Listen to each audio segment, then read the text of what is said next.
Good evening, and thank you for joining me today. I'm your host, Stephanie Rossi, and today I'm excited to introduce to you my special guest, Matt Ryan. Hi, how are you doing today, Matt? Good. How are you guys doing? Good. So your title is Warrant Officer. Can you tell us a little bit what that's about, what that exactly means for people who don't know?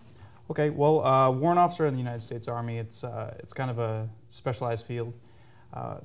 You're an officer first. You got to take care of your soldiers. You have to take care of everyone underneath you, kind of make sure what they have done, what needs to be done. But you're also a mentor to younger soldiers and people in the same field.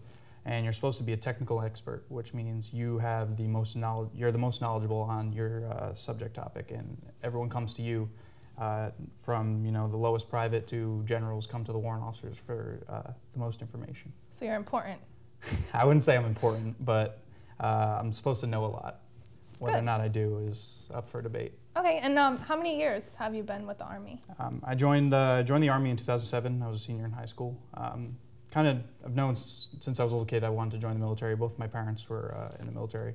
My dad's retired now. My mom retires next month. But I always knew growing up that that's what I wanted to do. So it's very interesting. But before we continue, we have to take a quick commercial break. Don't go anywhere. We'll be right back. We have a lot more to talk about. I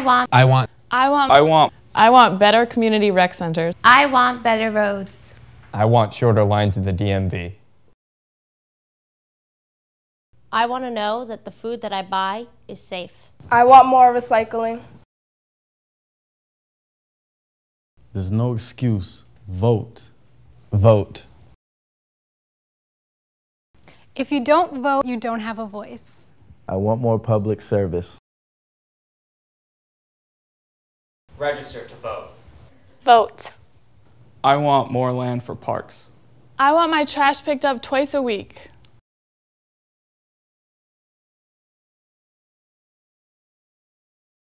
I want.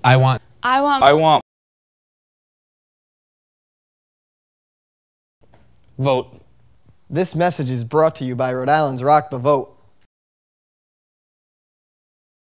Welcome back. If you're just tuning in, I'm here with Warrant Officer Matt Ryan discussing his duties in the Army. So Matt, I see you brought a couple things here on the table. Can you just explain to us what these are and the importance of them? Okay, I can. In the military, especially in aviation, the main priority for everyone is safety. You're flying something, sometimes up to 10, 12,000 feet above the ground. So, main idea here is safety, which is all this gear is for. Flight helmet, it's got a whole bunch of gadgets and gizmos, but it's mostly for hearing protection. It's also in case of an accident, everything in the aircraft is designed to keep everyone alive. You may seriously injure yourself, but it's supposed to keep you alive. But on it, you've got eye protection that comes down. You've got a mount here for your night vision goggles for when you fly at night. You've got lights up here. You've got a microphone, and then ear set. And it all plugs into the aircraft so you can talk throughout the crew and make sure everyone can hear each other. Here's our survival vest. That's mainly for if the aircraft does go down and you're stuck somewhere where you don't want to be. It's filled with things that you may need. You've got a tourniquet here. You've got an extraction belt. So if another aircraft has to pick you up and they can't land and they just have to yank you out of a clearing, the vest is meant to strap on and then hook up to the helicopter. They pull you right out. But it's filled with all different kinds of medications, dressings for wounds, survival equipment, compass, knives, anything that could help you survive if you were to go down and someone couldn't get you out right away. Right. So all these things are important. These are only a couple things, though. I'm sure you have a lot more. Oh, yeah. I'm signed for thousands of dollars worth of equipment. So I'm sure everyone wants to hear about one of your craziest experiences. Can you tell us a little bit about one of those days? Well, let me think. About 2 years ago, multiple units from the Rhode Island National Guard went down to the Dominican Republic to help out some of the areas down there. We had engineers. We had infantry soldiers teaching their soldiers how to act in wartime. We had the engineers building schools and houses and things for the local community. And then our unit went down there to fly medevac, which is evacuating patients, locals, anyone who was hurt. And one of the things was one of the Dominican military pilots, they had crashed one of their aircraft on a mountain. And they had considered just, leaving it there. They had no way to get it off. So while we were there, we fly UH-60 Black Hawk, which is 2 engines.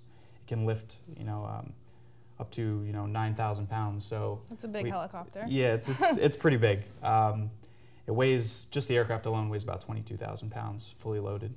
But they crashed one of their aircraft on the mountain, so we volunteered to go get it for them. So what we did was we sling loaded it out, which is basically a giant hoist from the bottom of the aircraft, picked their aircraft off the mountain and brought it back for them. So they were pretty excited about that. They didn't have to just lose that aircraft altogether. Right. I mean, the Army, they've got a lot of stringent rules on how we operate when we fly. You've got to be at this altitude. You got to do these things while you're flying. But we have a lot of fun too. So I mean, when we're down in Alabama, you can fly 10, 20 feet off the water, going through a river basin, and go find alligators, go kind of do whatever you want to do. So I mean, we have a lot of fun too.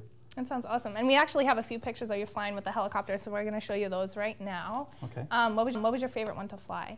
Well, we've only flown a couple. We've flown little tiny aircraft that's only got one engine. It's very weak, but the Black Hawk's definitely the best to fly. It's my favorite. But I'm sure throughout my career, we're always getting new aircraft, and the old ones are going out. So I'm sure I'll fly a couple more before I retire. Awesome. And before we go, do you have any advice for anyone thinking about joining the Army, or anyone that's in the Army right now? It's a great career. You just have to, you really have to take care of yourself. You have to make sure that you're taking care of your education. You're taking lots of classes, volunteering for lots of schools to try and progress in your career. Make sure that you're setting yourself apart from your peers. But even if you don't stay in the military as a career. I have plenty of friends who went to West Point up in New York, or any of the military academies, or just did 6 years and got out, and it's got great benefits. Lots of big corporations love to see that you were in the military, you knew how to lead other people, you knew about being on time and having a great work ethic. So not only that, the name, being in the military, it holds a lot of weight for employers. Right. So I like to see that. Good. Thank you so much. This has been an amazing interview. I want to thank you, Matt, for coming in today, but unfortunately, this is all the time we have. All right, thanks and don't miss out next week when NFL superstar quarterback Mark Sanchez comes in to tell us how good it feels to be so close to winning the Super Bowl this year. Thanks for tuning in. I'm Stephanie Rossi. Have a great day.